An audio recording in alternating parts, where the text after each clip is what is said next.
The men's 100 meters. And it was a bit of a surprise winner, I would say. But that is, I think that is one, again, first race vibes for a lot of the runners, depending on where you're at and how you train in the off season. And then two, it's just like, okay, they showed they've been showing over the years that they're becoming more serious, not in a rude way, but becoming more of a threat, I should say, collectively, South African runners. And then they showed in the world relays. And hey, Leotlela, I don't know how to say his name. Apologies. Gift. Great name. Great first name. So Gift took it literally photo finish from Mr. Ferdinand of Kenya, and it's just like, bro, all right, cool. It's warming. You get me? The US athletes, they didn't perform it probably as well as they like to, but again, season opener, so yeah.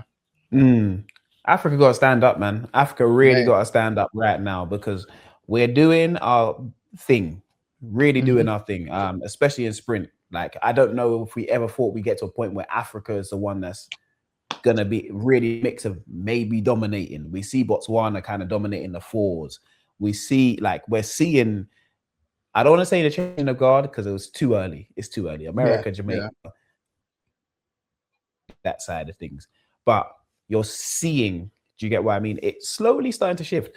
And rightfully so, bro. Rightfully so. Because why is Africa been not in and around this for a long time? You see with Gift. Ferdinand's been around for a long time. Injuries have killed him. I feel like this is one of his best performances I've seen him personally for a long time. Because every time I have seen him before, it's been like, okay, he has the PB that he ran in Africa one time, and then it was like, I ain't seen anything other than that. So for him to put up this performance, for him to put up this performance in Shanghai in the Diamond League shows, okay, cool, you're in form, you're ready for what's to come.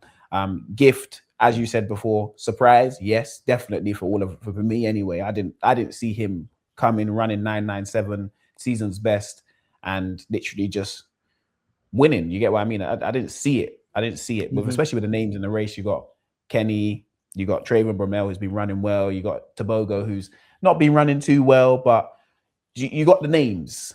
And then for him to come and win, Gift beat his countryman. Exactly. And the people and these are finalists in the Olympics. You get what I mean? Finalists and world champs. So for them to come and win, the race, real surprising, but it's testament to his training, testament to his off season, testament to his indoor season, and he's come out the breaks flying. So block flying, literally. So for me, bro, interesting race, very interesting race. But as I said, season opener, like you said before, and I want to see what he does from here moving forward. You get what I mean? If it's going to be a consistent thing, because I think it's more about times for Gift. He's won his first race. It'll be about seeing how consistent the times can be, if he can prepare himself, if he can get used to this, being on the circuit and traveling around the world. So it will be interesting. First race, you want to start the season off, especially like this, with a bang, and I think he's done that. So great start for him. As you said, the Americans, not great, but Kenny got third, 998. It was his first, I think it was his first actual 100-meter sprint outdoors this year. So, and I think the same for Bromell potentially. I might be wrong, but he ran season's best with 10:01. So, man. The only one I think it's a lot of their openings, but that's why again, going back to Amy Hunt, I wasn't disappointed. Do you know what I mean? It's just like, all right, let's get that rust off, because I presume the same as for Tobogo. You probably wanted to see him run quicker, but again, like, there's another Diamond League again next week in China, and I think then the following week in Rabat, if I'm not mistaken. So it's coming like thick and through. Like, in turn, obviously it depends where people are going to run and stuff like that, but but there's probably more impetus for them to take this year's Diamond League more serious, or to run in more races, because there's no world champs or Olympics in that sense. So No, it's like you said, Africa's really rising, bro. Because naturally, it's always Jamaica and the US, but now we've got Botswana, South South Africa. Africa, Yeah, Kenya. like these lot are gonna be really pushing for the medals in that sense. Well, we Mhm. know Tobogo anyway, in that sense. So yeah, it's It's like you the said though. men's gone, sorry.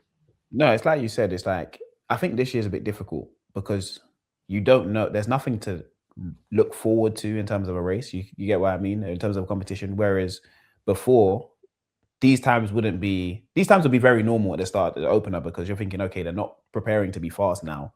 They're preparing to be Mm-hmm. fast in 2 months' time, which would make sense. Which they still might be doing because I think if they want to just prepare their bodies for the next 2 years when the Olympics comes around, they want to be fast in a specific month and they're preparing for that. So that could be the training they're just doing. But as you said, they don't have anything to train for this year in terms of the ones other than the European ones and the ones that are going to the Commonwealth Games. There's no big Mm-hmm. competitions.